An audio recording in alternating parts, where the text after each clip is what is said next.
오늘 성령 강림 주일은 우리 집사님 기도하신 대로 2000년 전에 마가의 다락방에 임하신 성령님을 기억하면서 또 사모하는 성령 받기를 원하는 그런 주일이죠. 성령은 오순절날 임했습니다. 예수님이 부활하시고 난 뒤에 예수님은 40일 만에 하늘로 올라가셨고 하늘로 올라가셨습니다.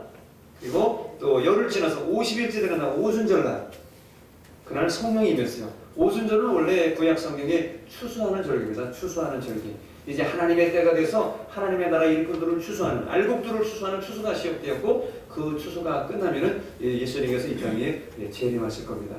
그날은 알 수 없지만, 그 마지막은 알 수 없지만 이제 성령을 받았으니 성령 충만으로 이 마지막을 승리하며 살아가라고 예수님께서 우리에게 성령을 주신 거예요. 그것이 성령이 뭐냐? 오늘 성경에는 최고의 선물이라고 성령이 말씀하고 있습니다. 여러분, 첫 성령 강림은 어떻게 임했습니까? 사도행전 2장에 보니까 급하고 강한 바람 소리와 같이 임했다고 그랬어요. 가끔씩 기도하시는 분들, 은혜 받으신 분들 보면은 자기 주변에서 바람 소리가 났다는 거예요. 그런 분이 있어요, 실제로. 오늘 여러분이 지금 이 시간이 아니더라도 여러분이 기도할 때 성령에 임하시는 바람 소리가 막 휙 불고 나는 그런 바람 소리가 임하게 되시고 들리시고 오늘 저희 교회에 성령의 바람 소리가 스쳐 지나가는 소리가 들려나게 되어야 될 줄로 믿습니다. 귀를 여세요. 귀를 쫑긋 여시고 그래서 성령님께서 바람 소리를 지나가시고요. 그리고 불의 혀같이 갈라졌다 그랬어요. 불이 하늘에서 내려와서 혀처럼 쫙 갈라지는 모습. 불이라고 해서 뜨거운 성령의 기운을 말하잖아요. 그런 것처럼 그들이 뜨겁게 그런 모습을 경험하게 된 것입니다. 세 번째로 성령은 그들이 성령 강림하니까 방언을 했다고 그랬어요. 방언은 하나님의 나라의 말입니다. 방언은 또 사람마다 다 틀려요. 또 방언의 정도도 틀려요. 그 방언임에서 땅의 언어를 말했고 하늘의 언어를 말했습니다. 그래서 결국 언어의 통일을 가리켜요. 창세기 보면은 바벨탑에서 사람들이 배를 쌓고 막 공중으로 막 배를 쌓고 올라가니까 하나님께서 언어를 혼잡시켰죠. 그게 바벨탑이잖아요. 그래서 언어가 다 나뉘었습니다. 근데 이제는 하나님께서 그 나누신 언어를 성령의 언어, 하늘의 언어, 이 방언을 통해서 하나로 만드시는 언어의 일치, 하나님의 백성의 한나라 사람들이 함께 고백하고 주님과 대화하는 그런 대화의 채널을 하나로 만드시는 언어의 통일을 가져온 것이 바로 방언입니다. 오늘 저와 여러분들이 성경책에 나오는 역사책에 나오는 방언이 아니라 오늘 성령이 충만할 때 내가 방언할 수 있고 여러분이 방언할 수 있고 우리 모두가 방언에 충만한 능력을 받는 그런 성도들이 되시기를 바랍니다. 왜 우리에게 이렇게 성령이 임해야 되나? 왜 이렇게 우리에게 성령이 임하게 되었는가? 그것은 간단합니다. 사도행전 1장 5절에 보면은 예수님께서 우리에게 성령을 주시겠다고 약속해 주셨습니다. 사도행전 1장 5절 말씀 한번 같이 한번 보실까요? 시작!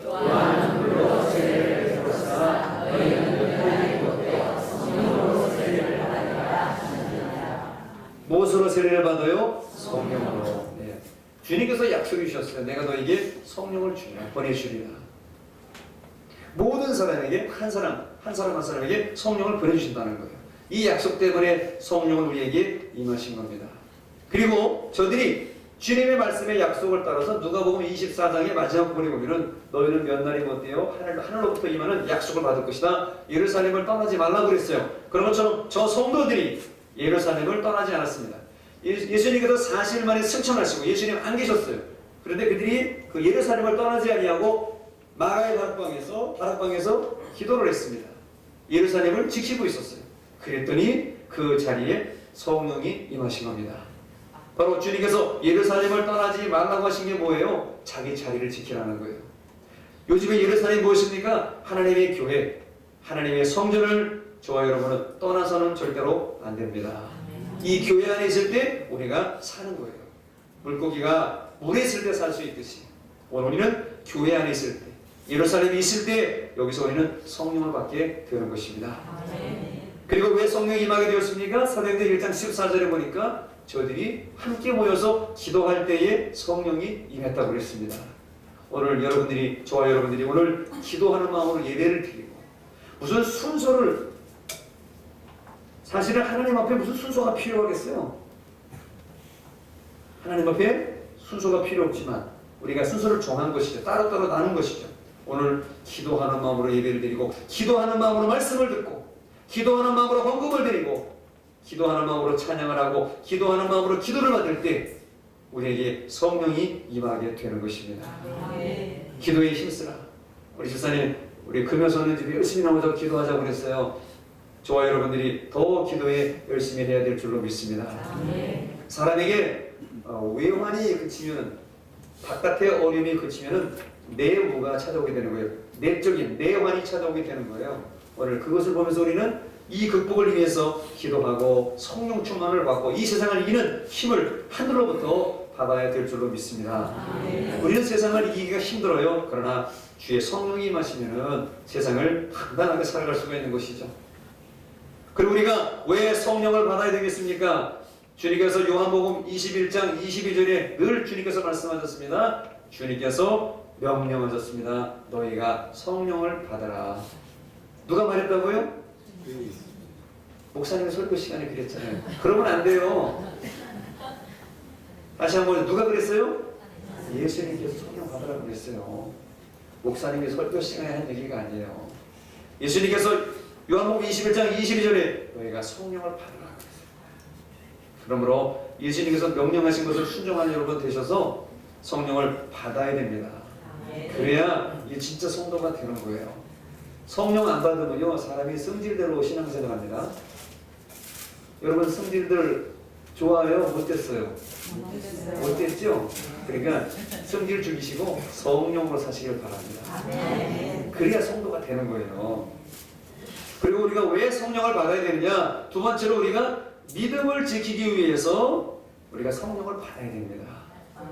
믿음은 내가 갖고 내가 지켜나가는 것 같지만 이것은 내 게 아니에요. 바로 하나님의 선물이라고 말씀하고 있습니다. 고린도전서 12장 3절에 보면은 주님께서 이렇게 말씀하셨어요. 성령으로 아니하고는 누구든지 예수를 주시라 할 수 없느니라. 바로 성령이 우리 안에 있을 때, 이 세상에서 우리가 믿음을 지키고 나갈 수가 있는 것입니다. 믿음은 하나님의 선물이에요. 성령도 하나님의 선물이에요. 그래서 성령을 받을 때 하나님의 능력으로 우리가 믿음을 지켜 나갈 수 있다는 것입니다. 그리고 우리가 왜 성령을 받아야 되느냐? 그것은 바로 세상을 이기기 위해서 그래요. 요한일서 5장 4절에 성경은 우리에게 이렇게 말씀합니다. 또 한번 같이 한번 읽어보겠습니다. 시작.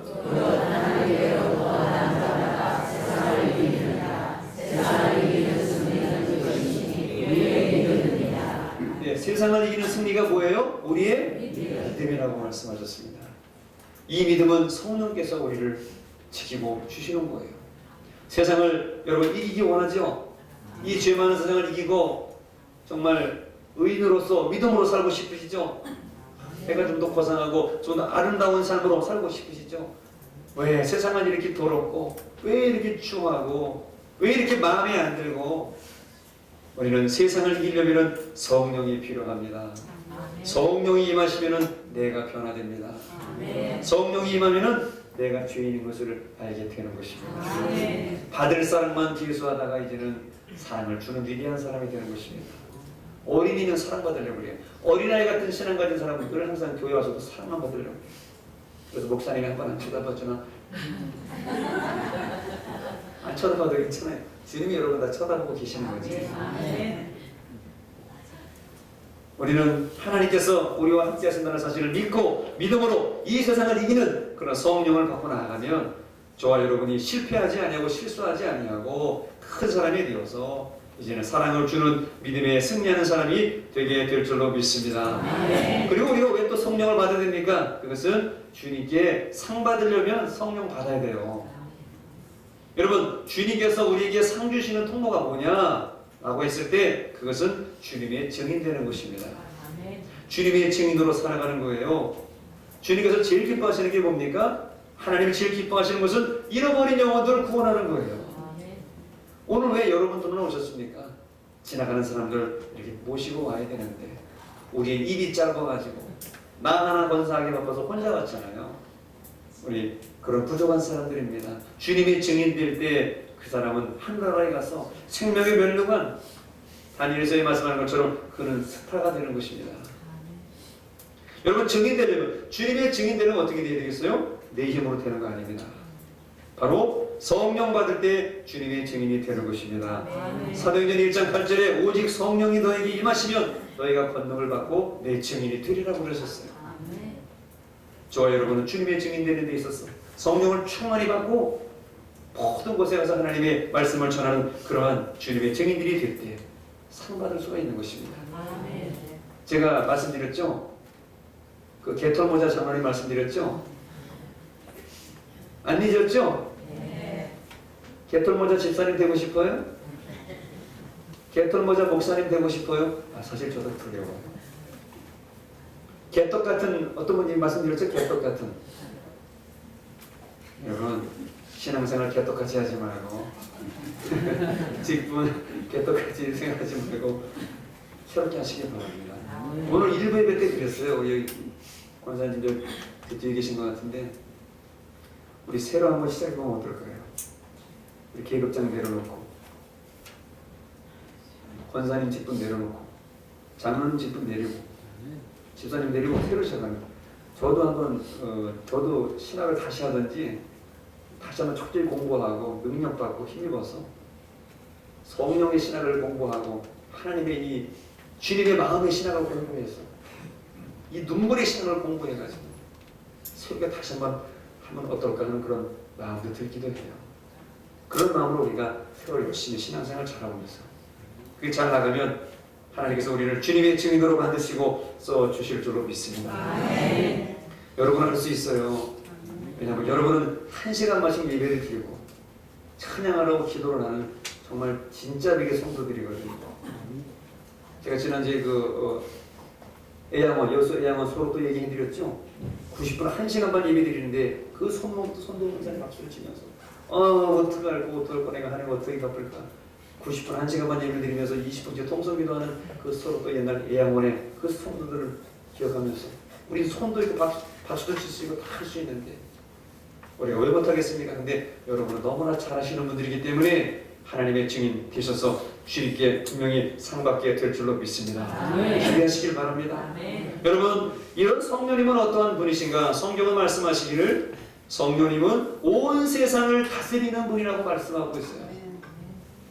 창세기 1장 2절을 보니까 하나님의 신은, 하나님의 영은 수면에 운행하셨다고 그랬어요. 창조할 때부터 성령이 계셨고요. 예수님과 함께 하셨고 오늘 저와 여러분들과 세상 끝날까지 우리와 함께 하시는 이 세상을 운행하시고 다스리시는 그분이 성령님이십니다.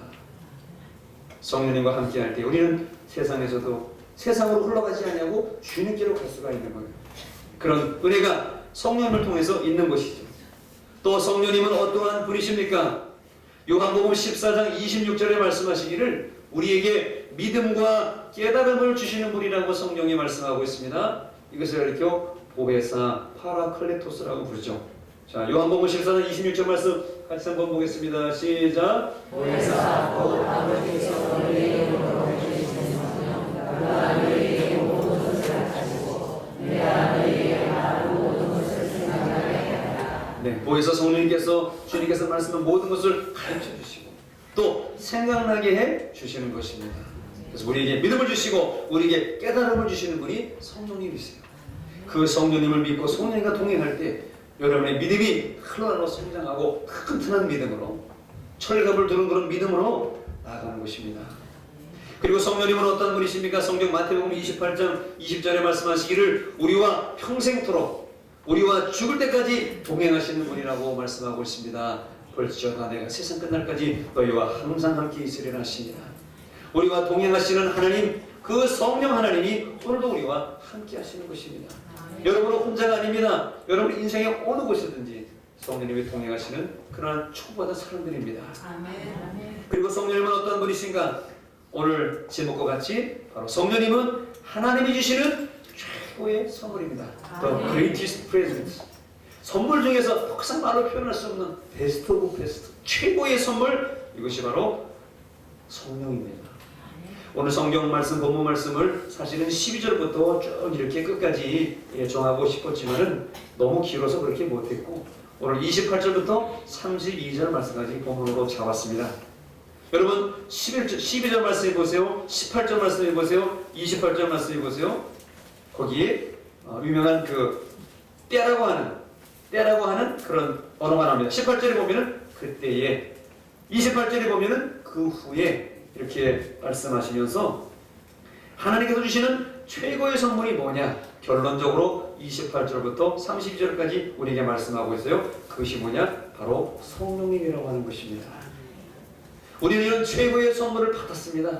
또 최고의 선물을 받아야 됩니다. 그리고 그것이 우리에게 진짜 축복이고 행복한 사실인 것을 저와 여러분이 확신하면서 하나님이 주는 최고의 선물, 베스트 오브 베스트, 최고의 선물을 받아들이는 저와 여러분들, 우리 모든 성도가 되시기를 축원합니다. 아멘. 그러면 이 최고의 선물, 하나님의 최고의 선물, 이 성령님을 받아야 되는데 최고의 선물을 받으려면 어떻게 해야 되느냐? 오늘 12절에 하나님께서 우리에게 말씀하십니다. 그게 뭐냐면 12절 말씀 보세요. 12절을 한번 같이 한번 읽어볼까요? 여호와의 말씀에 너희는 이제라도 금식하고 울며 애통하고 마음을 다하여 내게로 돌아오라 하셨느니, 어떻게 해요? 하나님께 돌아오는 것입니다. 여러분, 이 요엘서가 언제 기록되었을까요? 요엘서는 오늘 성경에 보니까 BC 830년 남유다와 요아스 때 이름입니다. BC 830년이니까 남유다가 BC 586년에 바벨론의 포로로 잡혀가는 시기는 BC 586년입니다. 따져보니까 정확히 244년입니다. 앞으로 244년 뒤에 너희가 나를 버리고 우상을 섬기면 너희는 너희 농사도 망치고 자식도 망치고 삶도 망칠 것이다. 메뚜기 때가 와서 너희 모두 다 먹어버릴 것이다. 그러나 여호와께로 돌아오라. 240년 뒤에를 말씀하시는 거예요. 그러나 그 때가 되기 전에 너희가 여호와께로 돌아오라.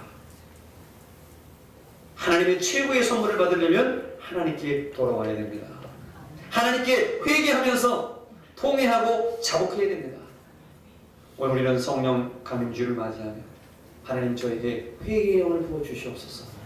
이 세상이 이렇게 안 되는 것은 바로 죄가 죄인 것입니다. 우리 가정이 힘든 것은 내가 죄를 회개하지 않냐고 내가 깨닫지 못하기 때문에 것을 저는 오늘 믿고 회개합니다. 주님 저에게 회개의 영을 부어주시옵소서. 아멘. 이렇게 기도해야 될 것입니다. 엊그제 저는 브라질에서 온 선교사님의 편지를 받았습니다. 브라질 잘 아시죠? 아마존에 계시는 선교사님, 저희 선배님으로부터 편지를 받았습니다.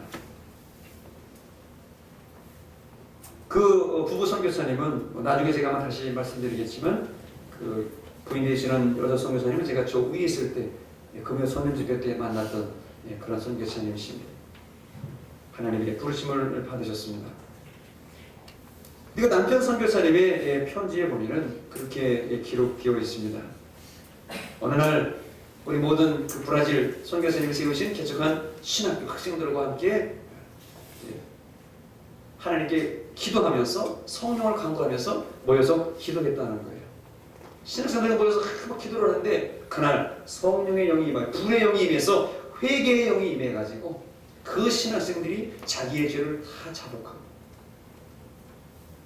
그들이 돈 떼먹은 거, 도둑질한 거, 뭐 남 죽인 거, 뭐 잘못한 모든 것들 짓을 그날 다 고백을 하고 정글에 들어가가지고 기도를 했다는 거예요. 회개 기도를 했다는 거예요. 뭐 정글에 들어가서 기도한 게 뭐가 이렇게 대단하냐라고 우리는 박연하게 생각하지만 이 브라질 아마존의 정글은 우리가 생각하는 그런 낭만적인 곳이 아닙니다.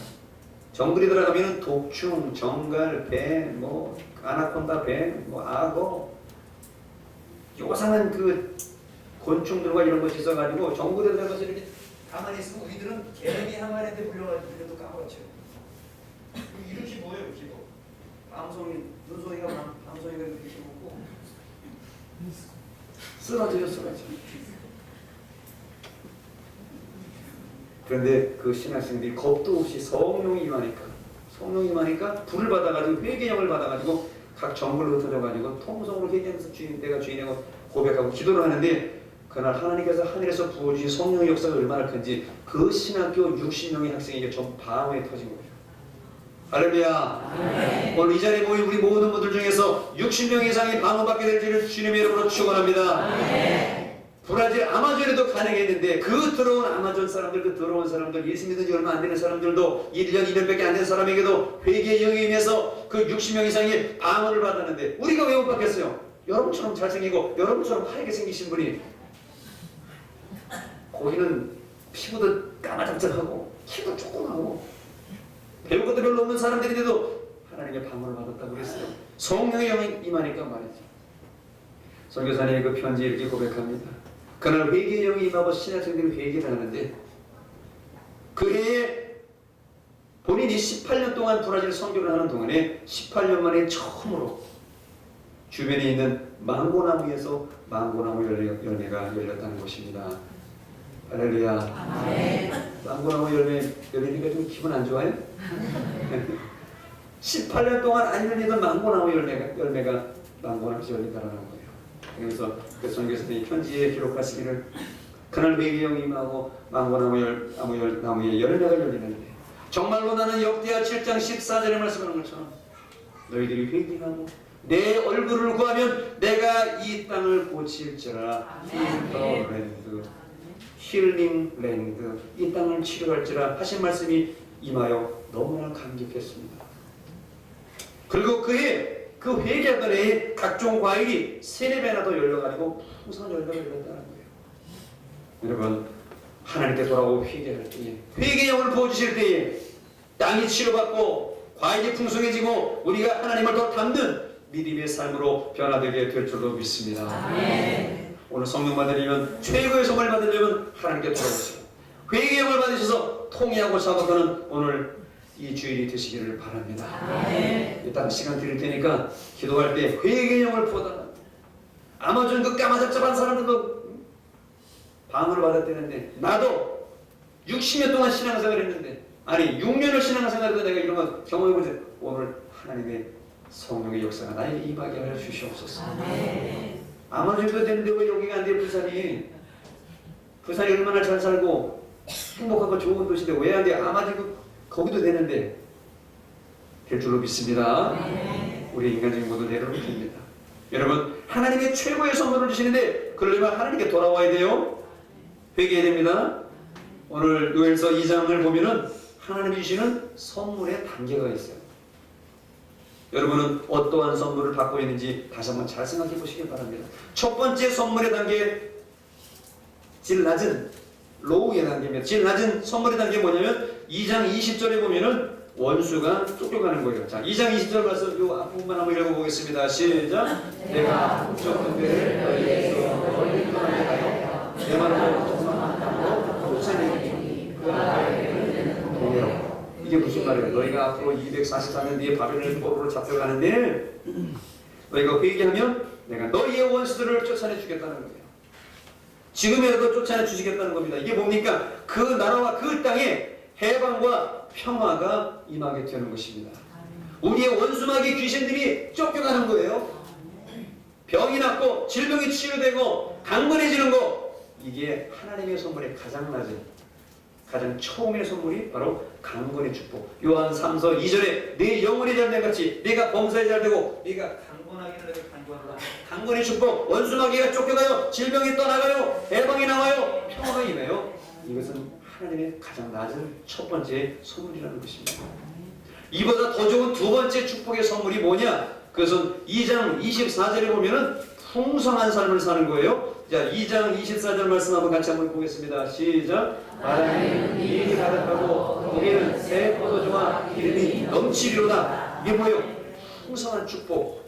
재산이 많아지고 농사가 잘 되고 곡식이 잘 되고 짐승이 잘 되는 풍요로운 축복을 허락해 주시는 거예요. 오늘 26절에 보면은 너희는 먹되 풍족히 먹고 너희에게 놀라운 일을 한 것이 너희 하나님 여호와의 이름을 찬송할 것이라 말씀하고 있습니다. 여러분, 이스라엘 땅에 풍족이 지르면 어떻게 돼요? 비가 내려야 됩니다. 이른 비와 늦은 비가 내려야 돼요. 가을에 내리는 비와 봄에 내리는 비가 적당히 내려서 땅이 촉촉이 적셔질 때 거기서 곡식이 잘 되고 곡식이 잘 되고 풀이 잘 자라면 소와 양이 풀을 많이 뜯어먹고 짐승이 잘 되고 판이 번영하는 거예요. 번성하는 거예요. 이것은 어떠한 축복입니까? 범사가 잘 되는 축복이에요. 내 영혼이 잘 된 같이 범사가 잘 되고 강건하기를 내가 간구하노라. 바로 범사가 잘 되는데 바로 비는 비가 내리는 건 뭐예요? 생명과 은혜를 상징합니다. 뿐만 아니라 오늘 성경 27절에 보면은 하나님께서 내가 너희 가운데 있어 내가 너희 하나님이 되고 다른 이가 없는 줄을 너희가 알게 될 것이다. 임마누엘의 축복을 하신다고 하나님께서 말씀해 주고 있습니다. 이게 두 번째 축복이에요. 범사가 열되는 축복. 그러면 최고의 축복은 뭐냐? 최고의 선물은 뭐냐? 오늘 28절 보세요. 첫 단어가 어떻게 시작하죠? 첫 단어가 너희의 땅이 잘 되고 너희의 짐승이 잘 되고 너희의 곡식이 잘 되고 너희의 원수가 쫓겨가고 그거 다 된 다음에 그 다음에 내가 후에 내 무엇을 보여줘요? 내 영을 보여주시고 하나님의 영, 예수님의 영 십자가에서 나를 지키시고 보혈을 흘리신 그 주님의 살과 피 같은 그 하나님의 사랑의 뜨거운 그 감격스러운 눈물에 그 성령을 은혜를 영을 만민에게 내가 부어주시겠다고 주님께서 말씀해 주셨습니다. 성령이야말로 저와 여러분들이 범사가 잘되고 강건한 축복 이전에 가장 좋은 영혼이 잘되는 축복을 저와 여러분들이 받아야 될 줄로 믿습니다. 이 성령의 축복을 받을 때 우리의 영혼이 잘되는 거예요. 영혼이 잘된 같이 범사가 잘되고 강건하고 범사가 잘되고 뭐예요? 하늘과 성령이지 않으면 소용없어요. 물질 다 두고 가는 거예요. 건강 다 날아가는 거예요. 하나님 앞에 갔을 때 하나님이 우리 보고 말하실 거예요. 너는 뭐 하다 왔냐? 너는 어떻게 하다 왔냐? 주님께 자신에게 얘기할 분이 있어요. 어제는 그런 생각이 들어요. 내가 만약에 죽으면 여러분도 한번 생각해 보세요. 내가 만약에 죽으면 나 때문에 슬퍼할 사람이 몇 명이나 될까? 여러분 한번 생각해 보세요. 여기 집사님들도 계신데 뭐 가족들 말고요. 가족이 당연히 슬퍼하겠죠. 뭐 원수 같은 사람은 좋아하겠죠. 뭐 그런 분은 안 계시겠지만 만약에 여러분이 죽었다고 생각해 보세요. 여러분을 안타까워하면서 눈물을 흘릴 사람이 이 세상에서 몇 명이나 될까? 목사님 감사합니다. 권사님 감사합니다. 나 같은 주인에게 복음 전해주신 교회 다니는 축복을 해주셔서 권사님 먼저 가시면 제가 따라가서 천국에서 뵙겠습니다. 그를 여러분을 위해서 눈물을 흘릴 수 있는 그런 사람 몇 명이나 될까? 또 아니 천국에서 우리를 환영해 줄 만한 사람은 또 몇 명이나 될까? 고마워요. 그때 참 내가 예수님 안 믿고 방황하고 우리 아들 아파서 죽어갈 때 교회 나와서 기도하면 난다고 해서 내가 집사님 따라서 우리 아들 메고 교회 가서 기도하고 찬양했더니 1개월 만에 우리 아들이 나와서 내게 잘 믿고 천국 갔으니 다 집사님 덕분입니다. 우리 구역장님 덕분입니다. 우리 권사님 덕분입니다. 감사합니다라고 나에게 천국에서 인사할 사람이 누가 있을까 생각해보니까 부끄럽더라고요. 저도 말만 많았지 설교만 많이 했지 여러분이 하신 모든 일은 누구를 위한 겁니까? 하나님 위해서 한 게 뭡니까? 라고 생각해보니까 너무나 부족하더라고요. 오늘 우리가 이 성령을 받고 우리의 영혼이 잘되는 축복을 받을 때 우리의 인생이 이제는 바닥에서 자꾸 올라와가지고 좀 더 고상하고 좋은 신앙으로 변화되지 않겠습니까? 하나님의 최고의 선물 받는 저와 여러분 남은 인생 되시기를 주님의 이름으로 축원합니다. 이게 최고예요. 범사 잘되고 뭐 강건하고 그런 것도 좋지만 그거보다는 영혼이 잘되는 거 성령을 받는 게 최고라는 거예요. 오늘 28절에 말합니다. 성령 받은 표징이 뭐냐? 너희의 자녀들이 예언을 할 것이라고 말씀하고 있습니다. 예언이 무엇입니까? 하나님의 말씀대로 사는 거예요. 입에서 나오는 게 하나님의 말씀이고 감사하고 이게 예언하는 거예요. 하나님 말씀이 이렇게 말씀하셨습니다. 내가 이렇게 살겠습니다. 하나님 감사합니다. 이렇게 넘쳐나는 게 예언하는 거예요. 자녀들이 그렇게 된다는 거예요. 우리의 늙은이들이 어떻게 되느냐? 우리 늙은이들이 꿈을 꾼다는 거예요.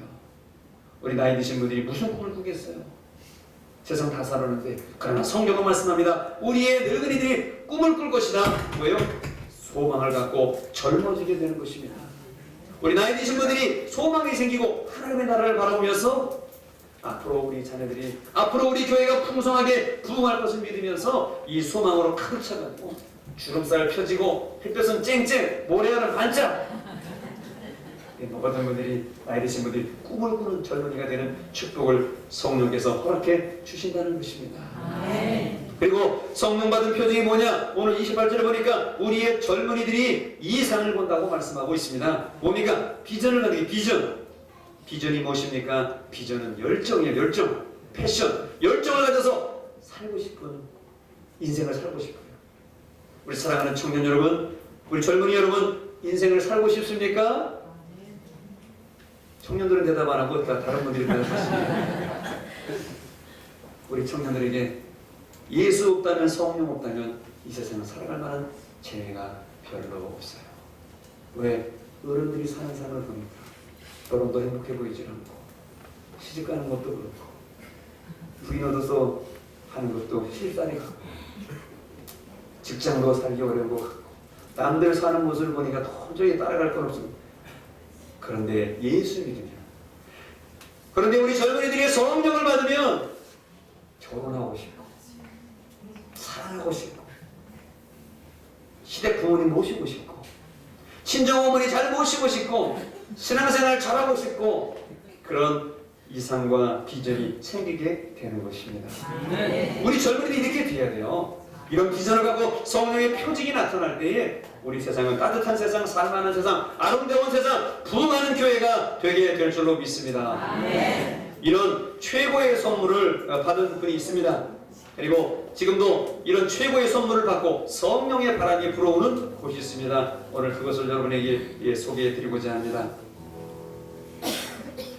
여러분, 독일 하면 무슨 생각이 듭니까? 독일 아우토반, 벤츠 생각이 나죠? 참 쇠로, 기계로 모든 걸 잘 만드는 사람.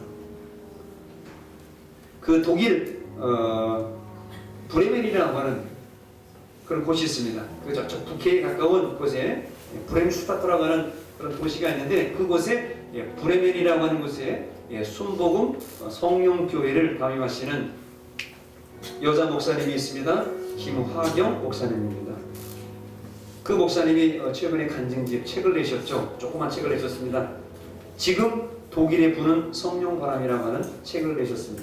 그 책에서 자기의 인생, 주님 만나는 신앙의 고백을 하고 있습니다. 그분은 남편도 목사님이세요. 그리고 그 목사님은 지금 유럽에서 최고로 큰 땅이 3,000평이래요. 3,000평 그런 데다가 기도원 운영하시는데, 그 유럽에서 제일 큰 기도원이래요. 이름이 뭐냐면 성령 기도원이에요.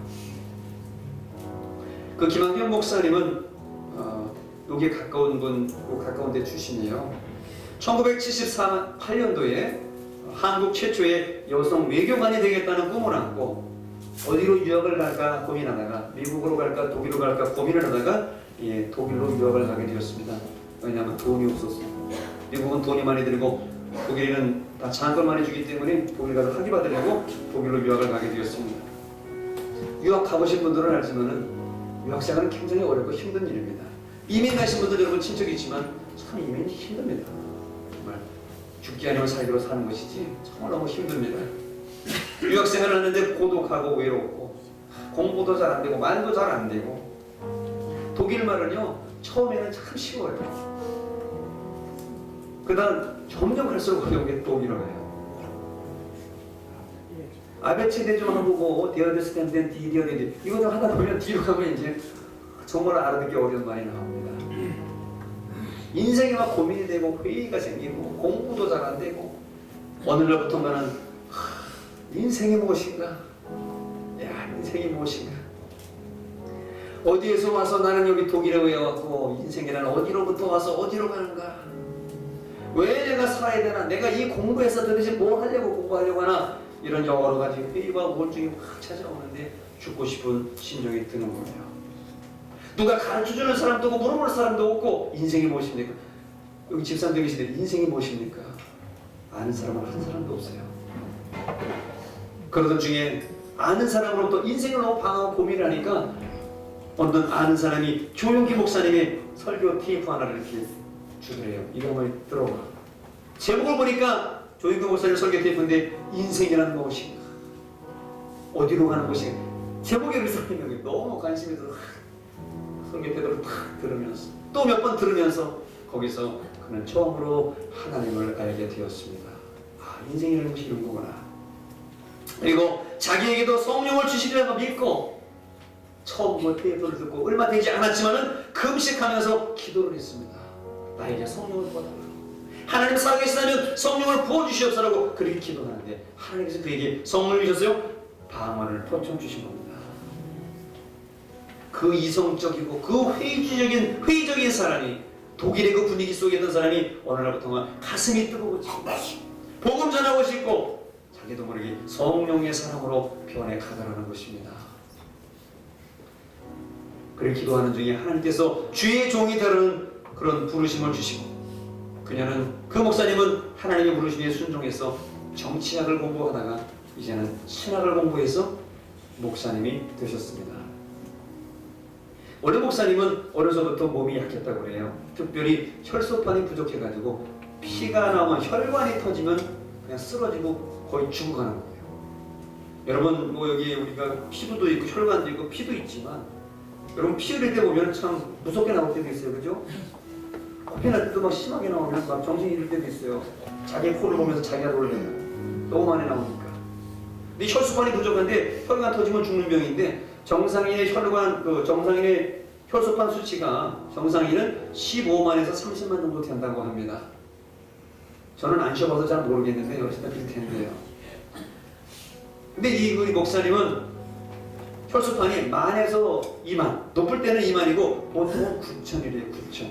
지금도 그렇대요. 지금. 그런데 지금도 의사들이 그러는데 당신은 의학상으로는 살 수 없는 사람이라고 지금도 독일 의사들이고 한국 의사들이고 그렇게 말한답니다. 그런데도 지금 집회 다니시고 독일을 일으키시고 하나님의 성령의 운동을 하시는 목사님이 되셨어요. 그러다가 그 목사님이 2000년도 3월달에 한국에 와서 집회를 하시다가 너무 힘이 드셔서 쓰러지셨어요. 혈관이 터진 거예요. 혈소판이 부족하니까 혈관이 터지니까 모든 막 심줄이고 막 장기가 막 터져나가는 거예요. 이대 목동 병원의 중환자실에 입원을 했습니다. 뇌사 상태가 됐는데 40일 동안 뇌사 상태가 돼서 깨어나지 못한 거예요. 피는 자꾸 흘러나가니까 수혈을 했는데 하루에 힘들 때는 막 40봉지의 피를 수혈받게 됐대요. 막 그분은 자기의 피는 아닌가 봐요. 얼마나 피를 많이 받았겠어요. 40봉지를 받았어요. 250cc 40봉지면 얼마입니까? 장례식을 준비하라는 그런 막 사인이 있을 정도로 그렇게 막 죽음을 준비하고 있었는데요. 그 목사님이 하나님의 음성을 듣고 하나님의 기적 속에 그 중환자실에서 깨어나 다시 살아나셨습니다. 확률을 따져보니까 3만 분의 1의 확률이에요. 3만 분의 1의 확률은 살아났대요. 퍼센티지를 따지면 0.0001 정도 될까요? 그런 확률로 살아나셨대요. 그러다가 또 6년 뒤에는 몹쓸병이 찾아왔어요. 우리 여자 목사님 가슴에 종양이 생겨가지고 독일 병원에 입원하게 되었습니다. 암에 걸린 것이죠. 또 생사의 갈림길에 중환자실에 병원에 입원하게 된 것입니다. 3년 전부터 자란 가슴의 종양이 무려 15cm, 애기 머리만하게 커가지고 얼마나 힘들었겠어요. 병원에서 의사가 진단하기를 살 가망성은 1%입니다. 1%. 수술하시겠어요? 1%입니다. 그러더래요. 그래도 어떻게 해요? 수술해야죠. 수술하기 전날 이 목사님이 병원 화장실에 들어가가지고 손수건을 입에 물고 통곡하면서 이렇게 기도했다고 합니다. 하나님 어디 계십니까? 이 종을 기억하여 주시옵소서.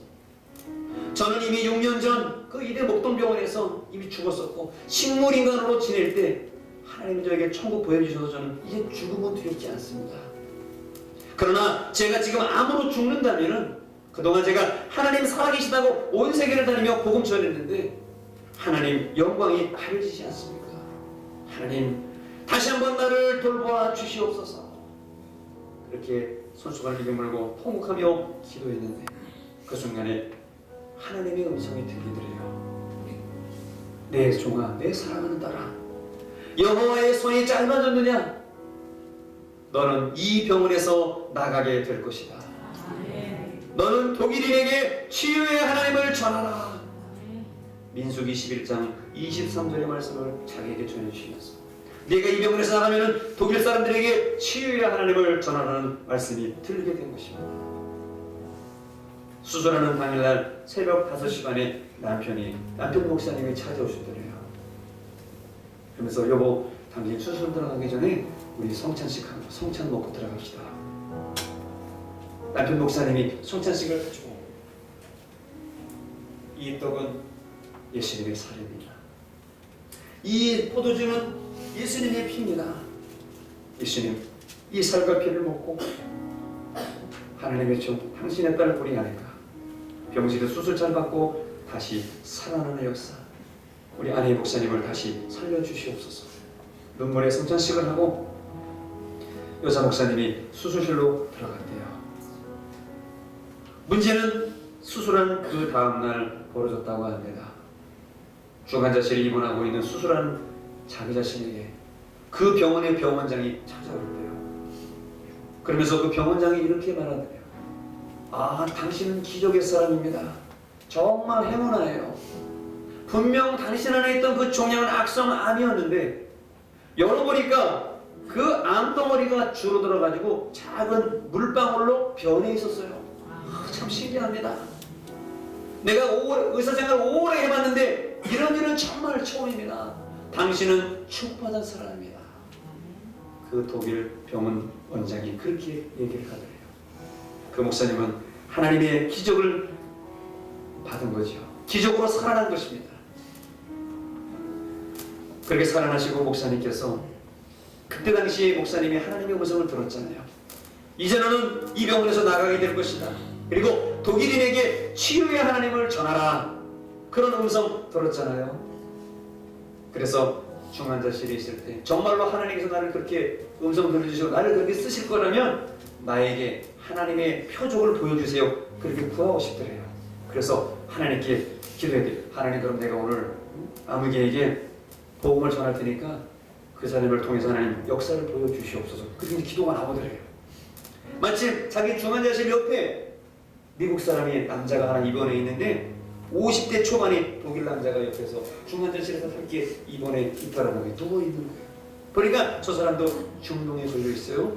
그 사람의 병은 식도암 말기였습니다. 이 안에 입안에도 병이 참 많더라고요. 혀암도 있고 뭐 부강암도 있고 뭐 많더라고요. 식도암도 있고 식도를 다 짜고 있는 거예요. 이런 환자가 그때 당시에 유럽에 몇 명 있었냐면은 5명이 있었대요. 그런데 4명은 이미 죽었대요. 다음에 누구 차례? 이 사람 차례. 목사님 옆에 있는 이 독일 남자가 이제 다음 차례. 병원에서도 그런데요. 앞으로 이 사람은 한 달을 넘기지 못할 거라고 그렇게 의사가 말해 주었습니다. 그래서 목사님이 기도한 거예요. 하나님, 저 환자를 고쳐주세요. 제가 그에게 가서 복음을 전할 테니 고쳐주세요.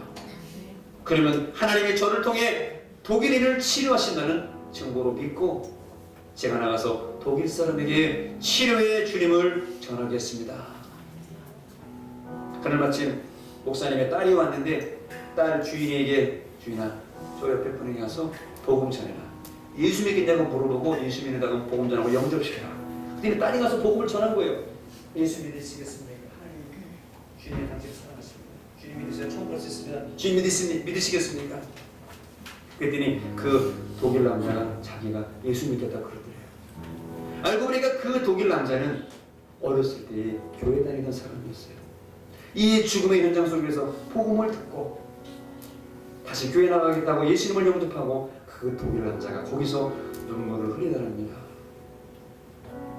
그래서 목사님이, 그러면 예수님 믿고 구원받기 원하시니까 제가 당신을 위해서 기도드려도 되겠습니까? 목사님 그러시니까 독일 남자가 네. 뭐 소리나 제대로 내겠어요? 식도가 없는데. 그래서 목사님이 기도해 주셨답니다. 하나님, 이 주님의 아들을 그동안 방황했던 아들을 불쌍하게 해주시고 주님 품에 안아주시고 천국이 있을 믿고 천국의 소망 가운데 건강하게 낳도록 주께서 하나님의 자녀 삼아 주시옵소서. 아멘. 예수님의 이름으로 기도합니다. 아멘. 기도를 마쳤대요. 어떻게 되었을까요? 그는 다음날 일반 병실로 옮겨졌다고 합니다. 할렐루야. 그리고 다음날 어떤 여자가 한 사람이 목사님을 찾아오더래요. 처음 보는 여자인데 누구지도 모르겠는데 누구십니까 했더니 어제 목사님의 기도를 받은 그 독일 남자의 부인입니다. 제가. 그러면서 그 여자 목사님에게 이렇게 고백하더래요. 어제 남편이 수술한 지 3주 만에 처음으로 요구르트를 먹고 소화를 시켰습니다. 너무나 감사합니다. 인사를 드리려고 온 겁니다. 또 그 다음날 됐는데 또 그 아내가 또 찾아갔대요. 왜요? 무슨 일 있습니까? 또 오늘 무슨 일 있습니까? 했더니 목사님, 어제는 저희 남편이 걸어서 화장실에 갔습니다.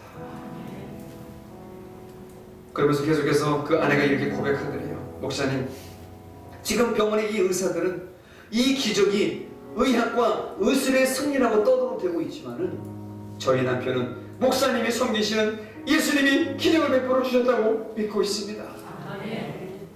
우리 남편이 목사님의 기도를 받는 순간에 우리 남편의 온몸에 강한 전율이 흐르면서 그때 몸이 날아갈 듯 가벼워지는 것을 느꼈다고 합니다. 그렇게 그 아내가 와서 얘기해 주는 거예요. 그 아내와 남편은 급격하게 건강이 좋아져서 병원에서 산책을 하고 얼마 안 있다가 병원에서 퇴원을 하게 되었다고 합니다. 이런 기적이 성령의 치유 역사가 지금 독일 땅에 벌어지고 있다는 거예요. 여러분, 독일을 떠보십니까? 우리 목사들이 신학 박사 받으려고 공부하러 간 곳이 독일이에요. 20세기, 21세기의 신학을 이상한 곳으로 이끌었던 사람들이 많은 곳이 사실 독일이에요. 자유주의 신학, 편집 비평이라고 하는 그런 것을 통해서 많은 사람과 혼란을 빠뜨렸던 사람들이 바로 독일 사람들이에요. 이 목사님이 그 이후로 이제 기도를 해주시는데 어떤 분이 비행기 사고를 당했는데 25년 전에 비행기 사고를 당했는데 비행기가 홀랑 다 타고 자기만 살아남았대요. 그런데 그때 이 대퇴부 환도뼈라고 하는 이 대퇴부가 그때 어긋나가지고 연골이 다 닳아서 없었다는 거예요. 이 대퇴부 이거 굉장히 중요합니다. 이 환도뼈 없으면 사람이 걷지 못해요. 그런데 연골이 없어가지고 얼마나 고통스러웠는지 25년 동안 마약을 투약하면서 지금까지 살아왔다는 거예요. 그런데 이 목사님께서 그분을 위해서 기도해 주시니까 25년 만에 연골이 생겨가지고 지금은 건강하게 뛰면서 건강하게 살고 있다는 것입니다. 그리고 우리 이제 목사님 교회 열심히 나와서 충성을 한다는 것입니다. 이런 교인들이 변화되기 시작하는데 제가 지난번에 말씀드렸죠. 그 기로만족, 그 이성적인 사람들이 기도원에 교회에 나와서 새벽 기도에 나와서 무릎 꿇고 통성으로 기도한다는 것입니다.